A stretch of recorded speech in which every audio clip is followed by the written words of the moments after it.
হাদিল সালাহ, জানো কে সে?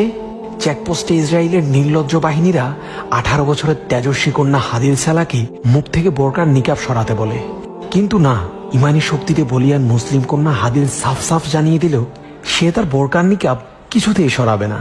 তখন সে নির্লজ্জ ইহুদি বাহিনী হাদিলকে নিয়ে বিভিন্ন ধরনের কটূক্তি করতে শুরু করলো, কিন্তু তাদের কোনো কটূক্তি হাদিলের ইমানের মজবুত প্রাচীরে ফাটল ধরাতে পারল না। ঠিক বুক বরাবর বন্দুকের নল তাক করে বলা হলো, মুখের নিকাব সরাও, অন্যথায় বুলেটের আঘাতে তোমায় এখনই মরতে হবে। হাদিল তখনও পিছুপা হলো না। হাদিলের ভাষ্য, জান দিব, তবুও তোদের সামনে বোরকার নিকাব খুলবো না। একটি বা দুটি নয়, মুহূর্তে হাদিলের বুকে, পেটে, পায়ে একে একে 15টি বুলেট ছুড়া হলো।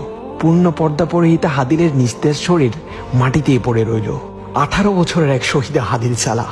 আল্লাহু আকবার। হাদিল চলে গেছে, তবে আমাদের জন্য রেখে গেছে ইমানের এক অনন্য দৃষ্টান্ত।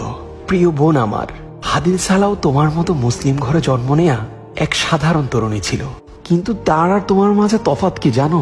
হাদিল সালাহ 15টি বুলেটের মাধ্যমে মৃত্যুকে চরম আদরে আলিঙ্গন করেছে, তবুও ইহুদিদের সামনে নিজের মহামূল্যবান পর্দাকে বিসর্জন দেয়নি।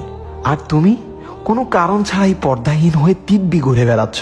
হাজারো যুবকের সামনে নিজেকে বাজার পণ্যের মতো প্রদর্শন করছো, কখনো সমাজের লোকদের কটু কথার দোহাই দিয়ে, কখনো গরমের দোহাই দিয়ে। আর কত করবে নিজের জাহান্নামের আয়োজন?